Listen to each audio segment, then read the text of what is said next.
경영진 비리로 회사 주식 거래가 정지돼 소액주주 36만 명이 수천억 원에 이를까 봐 발을 동동 구르고 있는데 정작 재판을 받는 그룹 회장은 회사 돈으로 여유롭게 호화 생활을 누리고 있다고 하면 받아들이기 어렵겠죠. 수백억 원대 횡령 배임 등의 혐의로 구속됐다 보석으로 풀려난 이 그룹의 김영준 회장이 그렇게 하고 있다는 정황을 저희 취재진이 포착했습니다. 이윤석 기자가 그 현장을 추적했습니다. 서울 남산타워 근처 특급 호텔입니다. 회원제로 운영되는 피트니스 센터에서 한 남성이 모습을 드러냅니다. 이 그룹 김영준 회장입니다. 김 회장은 회사 돈 114억 원을 횡령하는 등 1,500억 원 규모의 경제 범죄를 저지른 혐의로 재판을 받다가 최근 보석으로 풀려났습니다. 호텔 주차장에서 고급 스포츠카에 올라탄 김 회장을 따라가 봤습니다. 10여 분을 달리던 차는 한남동 고급 주택가 한 아파트에서 멈춥니다. 김 회장은 차에서 내려 아파트로 들어갔습니다. 곧이어 이 그룹 명함을 사용하는 사람이 대신 주차를 해줬습니다. 유명 연예인들이 사는 곳으로 알려진 이곳의 시세는 한 채당 50억 원에 이릅니다. 이 그룹은 회사 돈으로 두 채를 샀고 내부 공사비와 관리비 명목으로 수억 원을 썼습니다. 김 회장 가족은 무상으로 거주했습니다.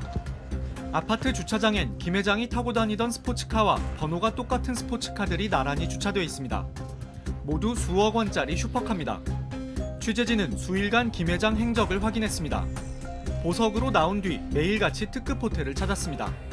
취재진은 김 회장에게 자신의 비리 때문에 주식 거래가 정지돼 수천억 원 피해가 예상되는 소액 주주들에 대한 입장을 물었습니다. 회사 돈으로 지금 이렇게 호화로운 생활 즐기고 계시는데요.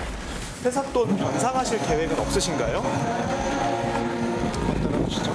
회장님 지금 소액 주주들 피해가 굉장히 큽니다. 소액 주주들 피해 규모가 엄청나다는 거 알고 계시잖아요. 회사 돈 변상 어떻게 하실 건지 계획 없으세요? 112에 신고할 거예요? 신고하셔도 됩니다. 회장님 지금 말씀하실 책임이 있으시잖아요. 소액 주주들 지금 피눈물 흘리고 있습니다. 회장님 이거에 대해서 어떻게 변상하실 것인지 계획은 갖고 계세요? 김 회장은 어떠한 답변도 하지 않았습니다. 회장님 지금 여기 회원권도 지금 이화그룹 소유로 되어 있잖아요. 회장님 지금 살고 계시는 집도 호화 주택도 지금 회사 돈으로 다 하신 거고요. 심지어 결혼식 비용까지 회사 돈으로 하셨던데요. 회장님 이거 갚으셔야 되는 거 회장님 이거 갚으셔야 되는 거 아닙니까? 계속 질문하자 변호사를 통해 답변을 주겠다고 했습니다. 그만하자고요. 회사 돈 어떻게 다시 변상하실 겁니까? 그만하자고요. 찍지 마세요. 그만해. 회장님 이렇게 그냥 피하신다고 해결될 문제가 아니잖아요. 그러니까 그만하세요. 변호사 통해서 얘기해. 네. 회장님 답변 안 하실 거잖아요. 하세요. 하지만 일주일 넘게 연락이 없었습니다. 회사 비용이거나 회사 관련된 자산이기 때문에 그렇게 사적인 용도로 사용을 할 수가 없는 거죠. 법률 전문가들은 김 회장이 회사 돈을 돌려놔도 모자랄 상황에 횡령 배임을 계속하는 셈이라고 비판했습니다. 횡령 배임 행위가 실시간으로 벌어지고 있는 상황이 자본주의 사회에서 가장 근본이 되는 거는 주식회사죠. 무슨 사금고처럼 이렇게 꽃감 빼먹듯이 그렇게 하는 사태들이 많아지면 이 자본주의의 아주 그 근간이 무너져 버리겠죠. 이 그룹은 물론 김 회장의 변호를 맡은 로펌 등에 계속해서 연락했지만 잘 모르겠다면서 구체적인 해명을 하지 않았습니다. JTBC 이윤석입니다. 상장사 3곳을 상장 폐지 위기까지 몰고 간 이 그룹 김영준 회장의 행적 가운데 가장 특이한 부분은 회사 주식을 전혀 갖고 있지 않다는 겁니다.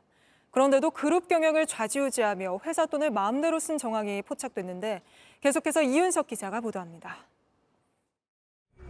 이 그룹 김영준 회장이 주식 한 주 없이 상장사 3곳을 장악한 수법은 순환 출자입니다. 먼저 해외 페이퍼 컴퍼니 등을 동원해 A 회사 주식을 삽니다. 이후 A가 B 회사를, B가 C 회사를 산 다음 다시 C가 A를 사 순환 출자 구조를 만듭니다. 그리고 이사진과 감사들을 모두 자기 사람으로 바꿔 회사를 장악하는 겁니다. 김 회장은 회사 밖에 경영전략실이란 별도 조직을 만들어 경영에 개입했습니다. JTBC 취재진이 입수한 한국거래소 내부 문건입니다. 김 회장이 소유 지분 없이 기형적으로 이사회를 운영하고 있고 경영전략실 조직을 동원해 실사주 개인을 위해 의사결정을 한다고 적혀 있습니다. 자금, 회계, 공시, 인사, 급여 뭐 이런 업무를 전체적인 컨트롤 타워 역할을 하고요. 김영준 회장과 오래 근무했던 분들이 주로 거의 근무하고 있고 그 밑에 직원들, 충성심이 강한 직원들 위주로 거기에 근무를 하고. 이 같은 혐의로 재판을 받는 지금도 회사 일에 관여한다는 의혹이 나옵니다. 주식 관련해서 간접적으로 어떤 메시지들은 있었습니다. 김 회장이 메시지라고 직접적으로 얘기를 했습니다. 법률 전문가들은 심각한 문제가 될 수 있다고 지적합니다. 꼭 직접 만나지 않더라도 우회적인 방법으로 접촉하는 것조차 보석 조건 위반이 될 수 있다고. 이미 김 회장은 경제 범죄로 여러 차례 처벌받은 바 있습니다. 심지어 2018년엔 이그룹 관련 횡령 배임으로 징역 2년 6개월을 선고받았습니다. 처벌 수위가 그렇게 높지 않기 때문에 이런 일이 반복된다는. 검찰 관계자는 김 회장을 계속 예의주시하고 있다고 말했습니다. JTBC 이윤석입니다. 오늘도 이그룹 김영준 회장 추적 보도 이어가겠습니다. 거래소에 상장된 기업이 상장 폐지 위기에 처하면 보통 어떻게든 이 상장을 유지하려고 경영을 개선하는 노력을 하죠. 그런데 이그룹은 어찌된 일인지 다른 모습을 보이고 있습니다. 김 회장 측 이 사진을 그대로 두거나 거래소가 요구하는 경영 정상화를 위한 가장 기본적인 노력도 하지 않고 있는 겁니다. 전문가들은 고의로 상장 폐지를 유도하려 한 거 아니냐는 의혹까지 제기하는데 왜 그런지 이윤석 기자가 취재했습니다. 한국거래소의 이그룹 계열사 심의 의견서입니다. 김영준 회장 개인적 이익을 위해 투자한 자산은 일부 회수 노력이 가능함에도 회수 계획과 적절한 법적 조치 방안이 부재하다고 적혀 있습니다. 김 회장 측 이사진이 바뀌지 않는 부분을 지적하며 경영진들에 대한 책임을 추궁할 의사 없이 소극적인 대응에만 전념한다고 평가했습니다. 재발 방지책 등 실질적인 개선 계획이 없다거나 이사회 및 감사의 견제 감시 기능 유명무실 상태라고도 지적했습니다. 이런 상황이 계속되면 상장 폐지될 가능성이 크지만 김 회장 측이 임명한 경영진은 요지부동입니다. 이그룹 상장사들이 상장 폐지되면 소액 주주들은 고스란히 수천억 원의 피해를 떠안게 됩니다. 가시라고요. 소액 주주들 피해에 대해서 한 번이라도 하시라고. 고민해 보셨어요? 가세요. 회장님, 소액 주주들 몇 번째 얘기하고 있어요. 가세요. 저도 몇 그만하세요. 번째 말씀드리고 있잖아요. 가세요. 회장님 개인 돈 아니잖아요. 회사 돈이잖아요. 소액 주주들 돈이잖아요. 가시라고요. 그 피해 어떻게 하실 거예요? 가시라고. 반면 자신의 명의로 된 주식이 한 주도 없는 김 회장 측은 헐값에 주식을 매수하는 기회가 될 수 있습니다. 결국 시장 감시를 피해 회사를 쉽게 좌지우지할 수 있게 되는 겁니다. 이 그룹은 현재 수도권 곳곳에 알짜 부동산을 다수 보유하고 있습니다. 당장 큰 것만 따져도 서울 강남구 논현동에 약 700억 원 상당 부동산이, 청담동엔 460억 원 규모 부동산이 있습니다. 전문가들은 회사 자산을 노리고 사실상 상장 폐지를 유도하는 것 아니냐고 분석합니다. 상장 폐지를 시키고 정리 매매 기간에 떨어졌던 휴지 같은 휴지 조각 줍듯이 썰어 담다 보면 또 다른 부의 창출이 되는 거죠. 가상의 소설이 아니라 현실로 프로젝트로 될 수 있다, 저는 그렇게 봅니다. 한국거래소 관계자는 실제 기업 사냥꾼이 일부러 상장 폐지를 추진하는 경우가 있었다고 말했습니다. 이에 대해 이그룹 소속 이화전기는 3월 주주총회에서 문제가 된 이사진과 감사 등이 사퇴할 예정이라며 상장 유지를 위해 노력 중이라고 해명했습니다. 하지만 EID와 이트론 등 나머지 회사들은 여전히 구체적인 이행 계획을 밝히지 않고 있습니다. JTBC 이윤석입니다. 이그룹의 수상한 행적, 오늘도 보도 이어갑니다. 이그룹 3사가 거래 정지되며 현재 소액주주 약 36만 명이 수천억 원을 잃게 생겼습니다.